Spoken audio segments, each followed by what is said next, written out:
हमारी सीरीज़ को देखकर बहुत कुछ सीख रहे होंगे और नई स्ट्रैटेजी सीखने के लिए भी पुरजोश हैं। आपने देखा होगा कि हमने आज के सेशन का नाम एपिसोड 4 पार्ट 2 रखा है, क्योंकि आज भी हम अर्ली मैन ट्रेनिंग के बारे में ही बात कर रहे हैं और जानेंगे कि कैसे घर में आप एक थेरेपिस्ट की ही तरह अपने बच्चे के साथ मैन सेशन कर सकते हैं।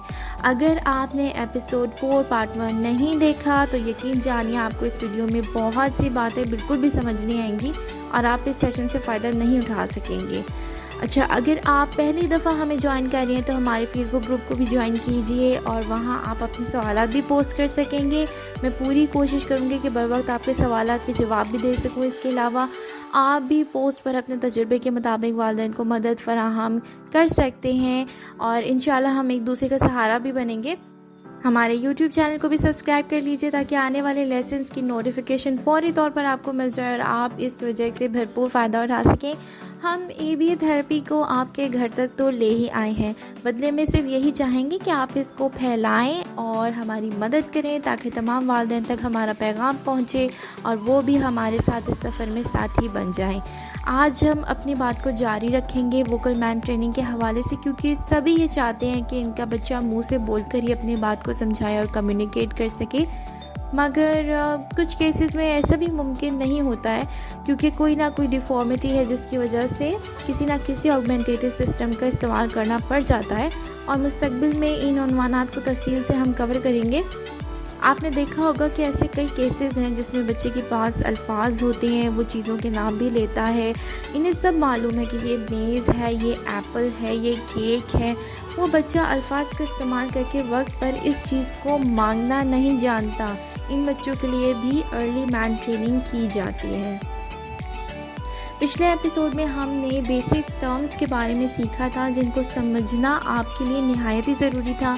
आज के सेशन में हम इन्हीं बातों को जारी रखते हुए जानेंगे कि कैसे आप एक प्रोफेशनल थेरेपिस्ट की तरह 1-on-1 मैन सेशन प्लान कर सकते हैं और इन्हीं स्ट्रैटेजीज़ का इस्तेमाल करते हुए बच्चे को ट्रायल के ज़रिए ज़्यादा जल्दी मैन करना सिखा सकते हैं। तो सबसे पहले हम बात करेंगे टिप्स और ट्रिक्स के बारे में जो कि आपको पता होनी चाहिए, मालूम होनी चाहिए और इनको मद्देनज़र रखते हुए आपने मैन सेशन को प्लान करना है।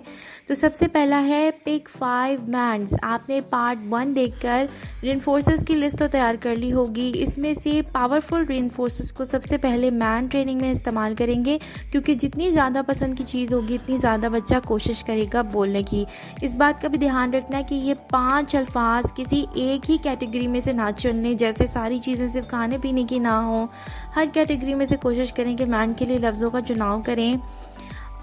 एक और बात मैंने ये खुद विटनेस किया है कि वालिदैन अक्सर ऐसे लफ्ज़ों का चुनाव कर बैठते हैं जो लैंग्वेज को दबा देते हैं और इतनी वेराइड होते हैं कि बहुत सी चीज़ों के लिए इस्तेमाल हो सकते हैं और ना ही इनसे कोई क्लियर मैसेज आ रहा होता है। मिसाल के तौर पर हेल्प, मूव, ईट, ड्रिंक, हंग्री, टॉय, इस तरह के अल्फाज सिखाएंगे ना तो बच्चा चीज़ों के असलाम नहीं सीखेगा और वो कोशिश भी नहीं करेगा और शायद वो चीज़ सामने मौजूद हो तो आपको समझ आ जाए कि वो आपको क्या बोलना चाह रहा है, लेकिन अगर वो चीज़ आउट ऑफ साइट है तो वो कभी भी उसको मांग नहीं सकेगा और इस तरह से बच्चे की फ्रस्ट्रेशन में इजाफा होगा। दोबारा से आपको बेसिक्स पे आना पड़ेगा और आपका मज़ीद वक्त ज़ाया होगा।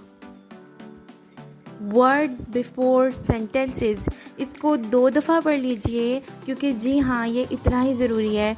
अगर बच्चे के पास कम अल्फाज हैं जिन्हें वो समझता है या बिल्कुल ही वो कोई बात नहीं समझता, आपको शुरुआत में सिर्फ एक लफ्ज़ का इस्तेमाल करना होगा, वरना बच्चा स्क्रॉलिंग करेगा क्योंकि वो लफ्ज़ों के मतलब को लेकर बहुत ही ज़्यादा कंफ्यूज है।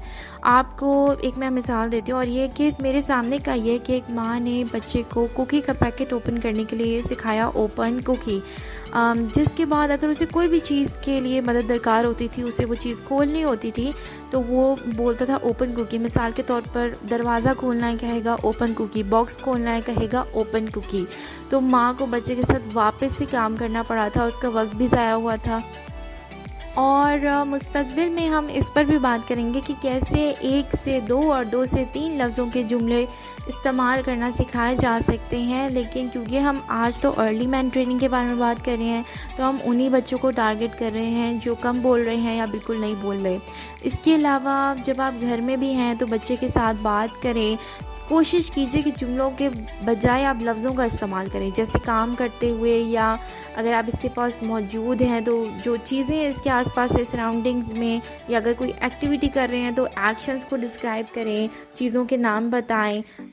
सीढ़ी से ऊपर चढ़ रहे हैं तो अप का लफ्ज़ या स्टेयर का लफ्ज़ इस्तेमाल कर सकते हैं। चाहे आपका बच्चा आपको देखे या ना देखे, आपको कोई रिस्पॉन्ड दे या ना दे, आप ज़रूर इसके साथ इंटरैक्ट करते रहें और यकीन जानिए आपके एफ़र्ट्स रायगा नहीं जाएंगे। एक ना एक दिन आपको ज़रूर वही अल्फाज स्पॉन्टेनियसली सुनने को मिल जाएंगे जो आप इतने हैरान होंगे कि आप इनसे ये बातें किया करते थे। इस तरह मैन ट्रेनिंग के दौरान भी ऐसे ही अल्फाज का इंतखाब करना है जो बोलने में ज़्यादा भी मुश्किल ना हो, साथ ही वो हाई प्रेफरेंसेस भी हों और कोई राइमिंग वर्ड्स ना हो। अब राइमिंग वर्ड्स तो हम जानते हैं कि वो अल्फाज हैं जो कि जिनकी आवाज़ें मिलती जुलती हैं। तो जो आपकी 5 मैन्स हैं, कोशिश करिए इनमें कोई भी ऐसा वर्ड ना हो जो दूसरे वर्ड के साथ मिलता जुलता हो। अब हम रेनफोर्सर्स के बारे में बात करेंगे। अगर हम प्रोफेशनल्स की तरफ नज़र दौड़ाएं तो वो कई तरीक़ों से रेनफोर्सर्स ढूंढते हैं। वो इतना ही सिंपल हो सकता है कि वो बच्चे को कुकी दिखाएं या बच्चे को कोई टॉय दिखाएं और देखें कि इसने इसे फ़ौरन ले लिया या इसे लेने में उसने टाइम लगाया है, और फिर उस चीज़ को रिकॉर्ड करते हैं। इसके अलावा आप मेज़ पर डिफरेंट चीज़ें रख सकते हैं और प्रेफर्ड यही है कि आप एक ही कैटेगरी में से रखें, यानी तमाम खाने की ही चीज़ें रख रहे हैं तो तमाम पीने की ही चीज़ें रख रहे हैं या तमाम टॉयज़ ही रख रहे हैं। कोशिश कीजिए कि ज़्यादा से ज़्यादा 3 या 5 हों, ताकि बच्चे के लिए उनको स्कैन करना और उसको प्रोसेस करना कि उसे कौन सी वाली चीज़ चाहिए आसान हो, क्योंकि ये हम अर्ली लर्नर्स की बात कर रहे हैं। तो आप देखेंगे कि प्रोफेशनल्स बहुत ही डिफरेंट तरीक़ों से असेस कर रहे होते हैं रेनफोर्सर्स के लिए, और आगे जाके इसके ऊपर एक तफसील वीडियो बनाई जाएगी, क्योंकि हम आगे जाके बच्चों को हम बात करेंगे कैसे हमने कॉम्प्लेक्स किस्म की मुश्किल स्किल्स सिखानी है। टेबल टाइम की तरफ भी बच्चों को लाएंगे तो वो कैसे आपने लेकर आना है, उनको आपने कैसे मोटिवेट करना है काम करने के लिए, ताकि कोई प्रॉब्लमेटिक बिहेवियर भी ना है और जितनी ज़्यादा जल्दी हो सके हम ज़्यादा से ज़्यादा उनको सिखा सकें। तो रेनफोर्सर्स का बहुत बड़ा हाथ होता है, और फिर रेनफोर्सर असेसमेंट ऑफ कोर्स बहुत ही ज़्यादा इम्पॉर्टेंट हो जाती है, जिसे हम प्रेफरेंस असेसमेंट भी कहते हैं। ये दोनों अलग चीज़ें हैं, इसके बारे में भी हम इंशाल्लाह आगे जाके बात करेंगे। अच्छा, कुछ बच्चों के लिए ज़्यादा चीज़ों में से ना सिलेक्ट करना बहुत मुश्किल होता है, तो वो टेबल पे रखे सारे आइटम्स को बग़ैर देखे ही, उनको बग़ैर स्कैन के ही चीज़ उठा लेते हैं जो भी उनको पहले नज़र आ गई है। ऐसे बच्चों के लिए बेहतर है कि 2 ही आइटम्स टेबल पे रखें, और जिस चीज़ को वो पहले उठा लें इस चीज़ के साथ अगली चीज़ रख दें। इसी तरह सारी चीज़ों के लिए ट्रायल्स कीजिए, और जो रेनफोर्सर सबसे ज़्यादा दफ़ा चूज़ किया गया हो वो यकीनन हाई प्रेफरेंस होगी, पावरफुल रेनफोर्सर होगा। Next is use controllable reinforcers. अगर हम अर्ली लर्नर्स के बारे में बात करें तो हम जानते हैं कि अगर ऐसे रेनफोर्सर का इंतखाब करेंगे कि जैसे कि वो टॉय है, तो वो हमें अगले ट्रायल के लिए इसे वापस लेना पड़ता है, जबकि अक्सर बच्चों को मालूम ही नहीं होता कि ये इसे अगले ट्रायल के बाद मिल जाएगा, तो वो इस टॉय को देने के लिए तैयार नहीं होता है।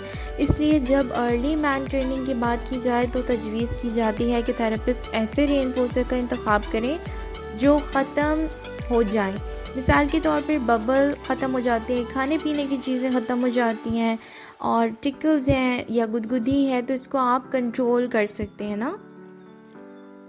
लेकिन अगर कोई ऐसी चीज़ शुरुआती प्रोग्राम में मुंतखब करेंगे जिसको वापस लेना पड़े और फिर बच्चा इसके लिए प्रॉब्लम बिहेवियर शो करे, तो आपके लिए ज़्यादा मुश्किल हो सकती है। और इस पर हम डिटेल से बात करेंगे कि कैसे आगे के मुश्किल प्रोग्राम्स के लिए हम कैसे मुमकिन बना सकते हैं कि चीज़ भी बच्चा आसानी से दे दे और इसके लिए काम करना भी सीखे। तो शुरुआती मराहिल में यही रिकमेंडेशन होती है कि कंट्रोलेबल रेनफोर्सर्स ही इस्तेमाल हो, क्योंकि बच्चे को ये पैगाम पहुंचना चाहिए कि ये मेरी माँ या बाप या थेरेपिस्ट देने वाले लोग हैं, they are the giver of things, ना कि लेने वाले। और वक्त के साथ साथ क्योंकि बच्चे का आप पर से भरोसा बहुत ज़्यादा बढ़ जाता है, वो आपको एज अ गिवर रिव्यू कर रहे होते हैं, तो वो आप पे थोड़ा ट्रस्ट करते हैं, उन्हें समझ आने लगती है ये हमें वापस मिल जाएगा। हो सकता है शुरुआत में आपको कोई टॉय लेने के लिए कोई और चीज़ ट्रेड करनी पड़े, यानी छोटा सा कोई MM या चिप्स का पीस, तो इस तरह से बच्चे को आदत होने लगती है। अगर हम बात करें कि सेशन से पहले आपको कैसे प्रिपेयर करना है अपने आप को, बच्चे को, लर्निंग एनवायरनमेंट को जहाँ बच्चा काम करेगा, तो सबसे पहले तो आप जानते हैं कि आपने रेनफोर्सर की लिस्ट तैयार कर ली, आपने बच्चे को प्रेफरेंसेस के लिए असेस किया, आपने पेयरिंग सेशन किए। अब इन पेयरिंग सेशंस में आपको इस बात का ध्यान रखना है कि क्योंकि हम प्रॉपर मैंड सेशंस लेने की बात कर रहे हैं जो कि 30 मिनट के हो सकते हैं, 1 घंटे का भी हो सकता है, इट रियली डिपेंड्स। अगर बच्चे का इंटरेस्ट फेड नहीं होता और वो बहुत ही ज़्यादा इंटरेस्टेड है चीज़ों में, तो ज़रूर 1 घंटे का भी हो सकता है, it really depends on the child. कम से कम 20 मिनट का तो होना ही चाहिए। लेकिन क्योंकि हम प्रॉपर मैंड सेशन की बात कर रहे हैं, तो हम लर्निंग एनवायरनमेंट को भी रीइंफोर्समेंट के साथ पेयर करेंगे। बच्चा वालिदैन के साथ ऑलरेडी बहुत ही ज़्यादा अटैच होता है। जो गलती ज़्यादा देखने में आती है ना, कि जैसा कि मैंने डिस्क्राइब किया था कि आप ये जानते हैं कि कोई भी पॉजिटिव चेंज आती है बच्चे में जब आप उसको फ्रीबीज डिलीवर कर रहे हैं, कोई भी पॉजिटिव चेंज है तो इसका मतलब है कि बच्चा आपके साथ पेड है और आपके साथ काम करना चाहेगा। मुमकिन है कि वो अच्छे से काम करेगा। लेकिन अगर आप कोई भी 30 मिनट्स का सेशन लेना चाह रहे हैं तो आपको चाहिए कि लर्निंग एनवायरनमेंट को भी पेयर करें। ठीक है, आपने रिइंफोर्समेंट के साथ इसे भी पेयर करना है। और वालिदैन के पास जो प्लस पॉइंट होता है, जो ट्रिक है, वो ये है कि घर का कोई ऐसा हिस्सा ज़रूर होता है जो बच्चे को ज़्यादा पसंद होता है, जहाँ वो ज़्यादा वक्त गुजार रहा होता है, जहाँ की चीज़ें उसको ज़्यादा पसंद होती हैं। तो इसी प्लस पॉइंट को आपने मद्देनज़र रखना है, इसी जगह का इस्तेमाल कर लीजिए तो बहुत बेहतर होगा। लेकिन अब आपको इस जगह को थोड़ा मॉडिफाई करना पड़ेगा। यहाँ पे आप रेनफोर्सर्स भर सकते हैं। तो मिसाल के तौर पर ट्रांसपेरेंट प्लास्टिक के जार्स होते हैं, उनमें आप खाने पीने की चीज़ें रख सकते हैं किसी शेल्फ पे आउट ऑफ रीच, जो बच्चा खुद ना अप्रोच कर सके, या ऐसा जार जो वो खुद ना खोल सके। तो इसे पता होगा कि जब मैं इस एरिया में जाता हूँ तो बहुत अच्छी अच्छी चीज़ें होती हैं।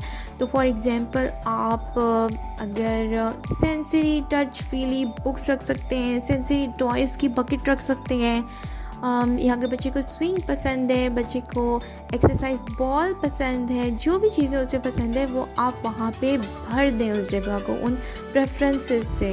तो इंशाल्लाह बच्चा जल्दी से 2-3 दिन में ही लर्निंग एनवायरनमेंट के साथ भी पेयर हो जाएगा।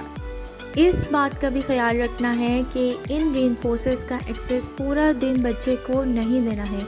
लेकिन जब आपने पेयरिंग सेशन की तैयारी करनी है तो बास्केट्स और जार आप यहाँ ले आ सकते हैं, और ज़्यादा से ज़्यादा 1 या 2 घंटा, कम से कम 30 मिनट आपने पेयरिंग सेशन पे लगाने होंगे। अब आपने ख़ुद को भी और लर्निंग एनवायरनमेंट को भी रीइंफोर्समेंट के साथ पेयर कर लिया है। अब आ गया है वक्त कि बच्चे को कुछ सिखाया जाए। रीइंफोर्सर की लिस्ट में से आपने ऐसे 5 रीइंफोर्सर्स का इंतखाब करना है जिसको आपने नोट किया पेयरिंग सेशन में बच्चा बहुत ही ज़्यादा इंजॉय कर रहा था। कोई ना कोई ऐसी एक्टिविटीज़ और चीज़ें होती हैं जो कि बच्चे को बहुत ही अजीज़ होती हैं और वो उनसे जल्दी बोर नहीं हो रहा होता है। इसी किस्म के पावरफुल रीइंफोर्सर्स का इस्तेमाल शुरुआती प्रोग्राम में किया जाता है क्योंकि फिर आसानी होती है। Now you have to create opportunities for your child, क्योंकि आपने मैंड सेशन में जल्दी जल्दी काम करना है। 30 मिनट का सेशन है और आप चाहते हैं ज़्यादा से ज़्यादा प्रैक्टिस हो सके, और 5 रीइंफोर्सर्स वहाँ मौजूद हैं जिन पर आप काम करने लगे हैं। अब आप बच्चे को इसकी तरफ मुतवज्जो करेंगे, या तो आप उसकी लीड को फॉलो करेंगे, जिस भी चीज़ की तरफ वो जाएगा उस पर हम काम शुरू करना कर देंगे। लेकिन अगर वो नहीं, आप देख रहे किसी भी चीज़ की तरफ जा रहा, या अगर वो हैंड फ्लैपिंग में बिज़ी है, कोई भी सेल्फ स्टिमुलेटरी बिहेवियर में बिज़ी है, अक्सर तौर पर ऐसा भी होता है, तो आपने उसको टीज़र देना है या फ्रीबी देना है। तो इसकी एग्जांपल ऐसे है कि आपने बच्चे को एक्सरसाइज बॉल पर बिठा दिया और फिर आप उसको जंप्स करवा रहे हैं, या फिर अगर चिप्स हैं तो आप उसको 5-6 चिप्स के पीसेस दे रहे हैं, तो वो फिर मोटिवेटेड है। या आप बबल्स बना रहे हैं तो आप देखेंगे कि उसकी मोटिवेशन बढ़ने लगेगी। अब क्योंकि बच्चा सीखने के मराहिल में है तो शायद वो वर्ड ना दोहराए या इसे बोलना ही ना आए, तो आप इस लफ्ज़ को 3 से 5 मरतबा दोहराएंगे और हर बार लफ्ज़ के दौरान 2 से 3 सेकंड का वक्फ़ा होगा, कुछ इस तरह। तो पहले हम फ़र्ज़ कर लेते हैं कि उसने जंप बोल दिया, तो आप उसे फ़ौरी तौर पर इन्फोर्स करेंगे और बहुत ही ज़्यादा उसको एक्साइट करेंगे कि उसने बोला है, उसे फ़ील करवाएंगे। लेकिन फ़र्ज़ कर लेते हैं उसने नहीं बोला, आपने जंप करवाना रोका और उसने नहीं मांगा या कोशिश भी नहीं की, तो आपने इस लफ्ज़ को दोहराना है कुछ इस तरह, जंप, फिर 2 से 3 सेकंड का वक्फा रखें, फिर कहें जंप, फिर 2 से 3 सेकंड का वक्फा कीजिए, फिर कहें जंप। और ये बच्चे पर डिपेंड करता है, अगर वो 5 रेपिटेशंस तक इंतज़ार कर सकता है तो अच्छी बात है, वरना तीसरे रेपिटेशन के साथ ही आपने जंप वापस करवा देनी है, लेकिन रीइंफोर्समेंट कम देंगे। तो स्लो जंप करवाएं, या अगर चिप है तो चिप का छोटा पीस दे दें, या अगर बबल्स ब्लो कर रहे हैं तो एक बबल ब्लो कर दें। एक रिमाइंडर, जैसा कि हमने पिछले एपिसोड में भी बात की थी कि अगर कॉन्स्टेंटली मसला आ रहा है लफ्ज़ को बोलने में तो आप अप्रॉक्सीमेशंस पे काम करेंगे, और यानी कि आपने शेपिंग प्रोसीजर्स का इस्तेमाल करना है।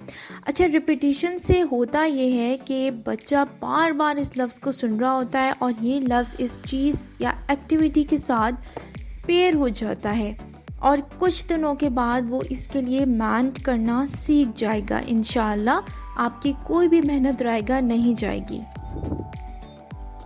इस बात का तो आपको मालूम होगा कि डेटा कलेक्शन के बगैर ABA थेरेपी का कोई मायने नहीं है। डेटा कलेक्शन करने से आपका काम बहुत आसान हो जाता है, आपको गेस वर्क नहीं करना पड़ता और आपको पहले से अंदाज़ा होता है कि कौन सी मैन बच्चा फ्रीक्वेंटली यूज़ कर रहा है, कौन सी मैन पर काम करने की ज़रूरत है और ये इसके लिए मुश्किल है।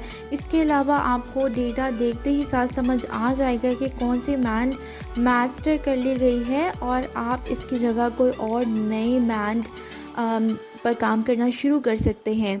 बहुत आसान तरीका वालिदैन के लिए ये होगा कि एक मैंड शीट का इस्तेमाल करें, इसमें 5 टारगेटेड मैंड्स लिस्ट कीजिए और सामने प्रॉम्प्ट और अनप्रॉम्प्टेड या इंडिपेंडेंट रिस्पॉन्स के लिए खाने बनाएं। जिस भी चीज़ पर आप काम कर रहे हैं ये फ़ाइल आप अपने पास रखेंगे। सिंपली जो भी रिस्पॉन्स बच्चे की तरफ से आए तो 1 पॉइंट इस कैटेगरी के लिए स्कोर कर दीजिए।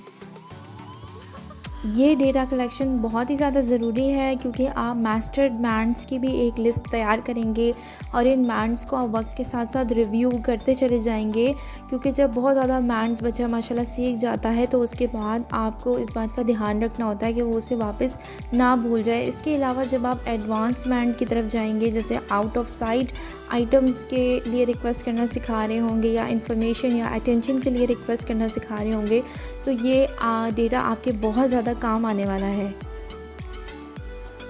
आगे चलकर हम VB मैप और एबल्स आर के लिए भी वीडियो लेकर आने वाले हैं, डिटेल वीडियो, जिससे आपको पता चलेगा कि आप बच्चे को कैसे असेस कर सकते हैं इन स्किल्स के लिए। And this is very important, you have to assess your child for each and every skill and you have to assess a child as a whole।